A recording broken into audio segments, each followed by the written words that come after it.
इस दुनिया में कोई भी चीज की अर्थव्यवस्था जिस पे टिकी हुई है उसका नाम है व्यापार। समझ में आया?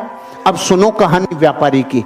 अकबर के राज्य में एक दिन पूरी तरीके से खजाना खाली हो गया।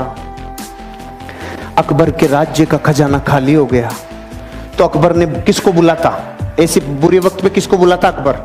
बीरबल को। बीरबल को बुलाया और पूछा, बीरबल खजाना खाली हो गया, बता क्या करना चाहिए? बीरबल ने बोला, साहब इस राज्य का एक व्यापारी है, वो ही मदद करेगा अब तो बुरे वक्त में, और कोई नहीं कर सकता। उस व्यापारी को बुलाया, व्यापारी से बोला मदद करोगे? हाँ साहब करूंगा। खजाना खोल दिया व्यापारी ने अपना। पूछा, तेरे पास इतना रुपया कहाँ से आया रे? इतना सामान कहाँ से आया रे? कि कुछ नहीं साहब, मैं टैक्स को चोरी करना जानता हूँ, कैसे कैसे चोरी होता है टैक्स। मैंने आप ही के जितने टैक्स थे ना उन्हीं में से सब बचा बचू के इतना सामान इकट्ठा कर लिया। अकबर का दिमाग खराब हो गया, टैक्स चोरी करता है। सामान तो ले लिया, इसको अपने हस्तबल में नौकरी कराओ। घोड़ों का हस्तबल है ना, वहां इसको घोड़ों की लीद उठवाओ। देखो प्रकृति, उसने सब दे दिया और इतना सच्चा बोल गया, और परिणाम क्या मिला? अस्तबल। किसी को कंप्लेन नहीं, किसी से कुछ नहीं बोला, उसने संभावनाएं खोजना चालू की। अब क्या संभावना है? क्योंकि व्यापारी असली डीएनए होता है ना, व्यापारी वो संभावना खोजता है। अब उसका क्या काम था? घोड़ों की लीद उठाने का काम।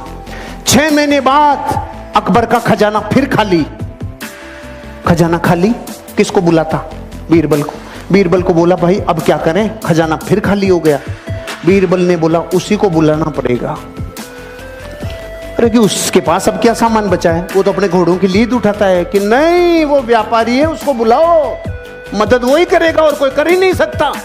उसको वापस बुलाया, भाई खजाना खाली हो गया, कोई मदद कर सकता है? हाँ साहब लो, पहले से ज्यादा लो।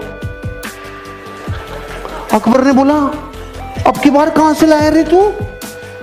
कुछ नहीं साहब, आपके जितने भी घुड़सवार थे, जितने भी सेनापति थे, सब भ्रष्टाचारी थे। सारे भ्रष्टाचारियों को बोला तुम्हारी पोल खोल दूंगा, मुझे सही मुद्राएं, सोने की मुद्राएं देते जाओ, नहीं तुम्हारा गेम ओवर। वहीं से कमा लाया मैं तो भाई साहब। अकबर का गुस्सा चरम सीमा पे। इसको समुद्र के किनारे छोड़ के आओ जहां पे जहाज गिनेगा। इसका सारे दिन एक ही काम है, जहाज गिनेगा, कितने आए कितने गए। ठीक है भाई साहब, वो वहां गया। 6 महीने बाद अकबर का खजाना फिर खाली। अकबर ने बोला, बीरबल अब क्या करें? उसी को बुलाना पड़ेगा।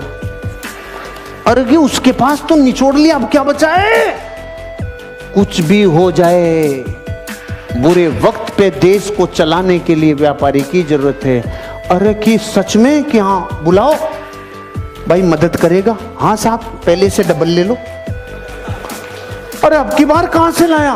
कि जहाज में जितने लोग आते थे, लोग इधर उधर का माल उधर उधर करते थे, सबको कह दिया राजा ने मेरी ड्यूटियां लगाई है, टाइम पे टैक्स दे दो, टाइम पे सामान दे दो, सारे जहाजों के ऊपर तुम्हारे ऊपर ड्यूटी लगा दूंगा, नहीं तो। वहां से कमाल आया।